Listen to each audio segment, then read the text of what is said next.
Shalom family, shalom family. How's everyone doing out there on my way to work? Just have some thoughts. Just finished watching the mini series, I guess you could call it, on Netflix.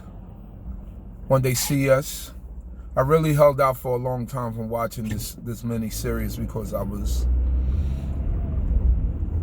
I didn't really want to watch it because I didn't want to bring back those memories of those times.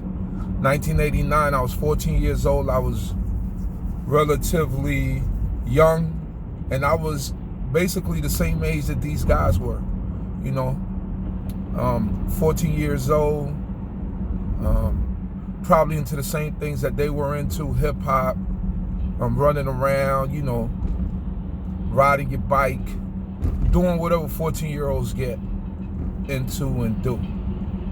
Unfortunately, these 14, 15, and 16-year-olds were convicted, were arrested and convicted of a violent crime that they didn't commit. And watching this mini series brought back a lot of the history of that time. And I remember back in that time, every time I'll come in, or I would, get up to go to school or whatever it was, as it was going on, there was always that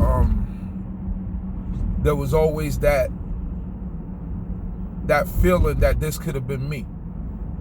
Any instance that could have been me. And I remember, and for those of you that don't know what I'm talking about the Ava DuVernay mini-series on Netflix called When They See Us.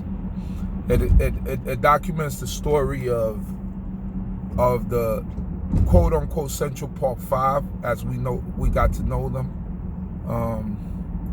I believe Yusef, Raymond, Corey, Kevin, and Antron.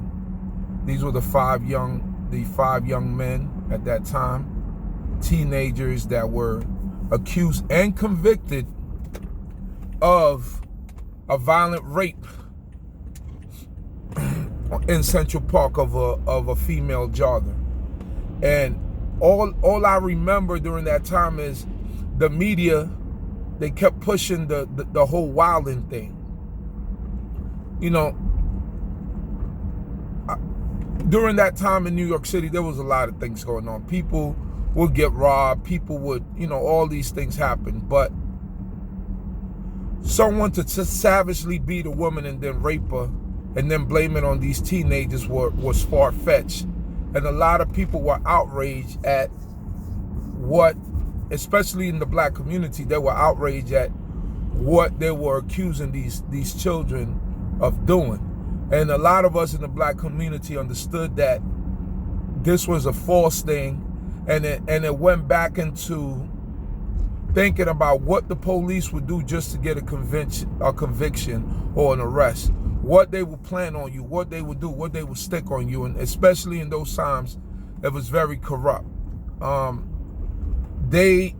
the evidence did not point to these five young men, Linda Fairstein, which was not the prosecutor, she was the head of the sex crime unit during those times. She wanted a conviction, and she wanted these young men to be tried because they were in the park that night. And she didn't care at what cause. She just wanted these young men to be locked away. So it tells a lot about the justice system and everything that they say, they supposed to protect and they supposed to serve. Well, that wasn't protection and that wasn't serving. The system failed those young men. The system didn't look out for their best interests. And many, and quite a few of them were brutalized in prison, especially Corey, and seeing the documentary, you see how he was brutalized and how he was treated, because everybody thought that these young men committed the crime. And the reason why they thought they committed the crime is because they got forced confessions Many people don't know about these forced confessions, right?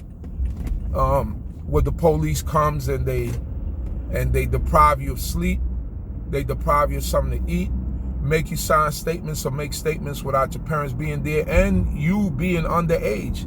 This is something that's been going on from time immemorial, from time and time, especially when it comes to young black kids in the urban communities.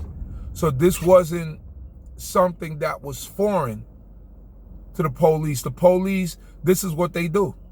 They get confessions out of you when they know that this is something that's illegal, because as a minor, you're not supposed to get a confession from a child as a minor without their parents being there. So these were all the things that were going on during that time. And this movie, When They See Us, details, everything to the letter. I remember being young, living in New York City, and police officers coming up to the high school and asking kids if they wanted to be in a police lineup and that they would give them money. Like, who wants to do that?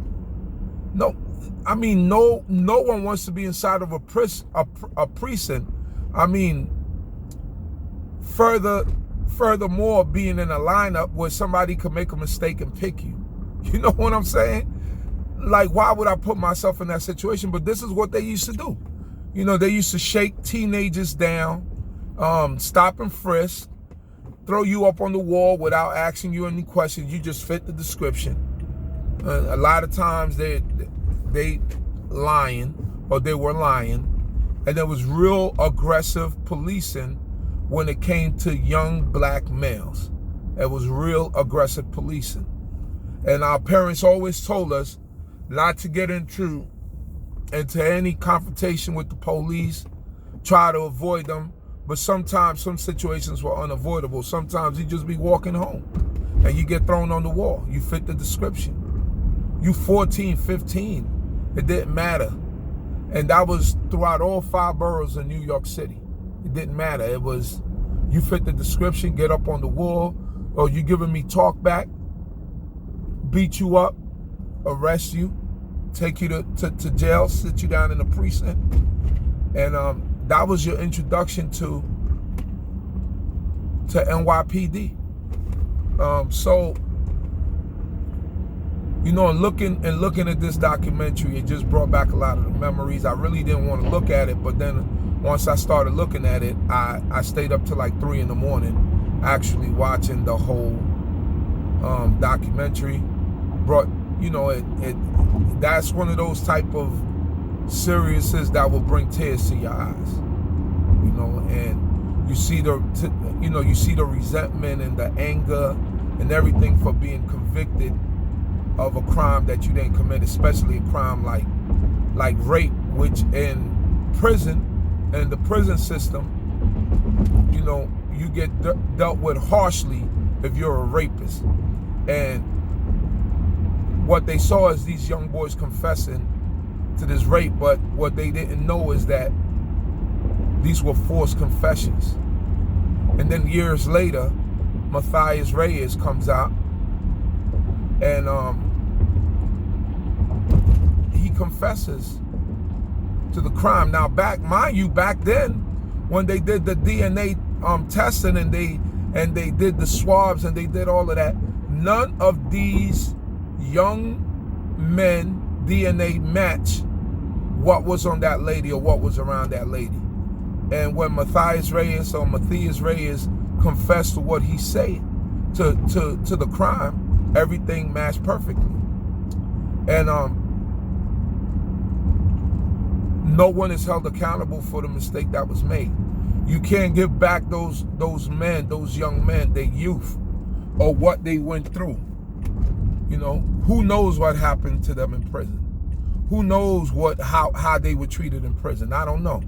I'm sure that Ava DuVernay didn't show everything that happened to them in prison. So we have to stay woke, we have to stay educated, we have to understand what's before us, and we have to know and understand that as a people, we have to stick together.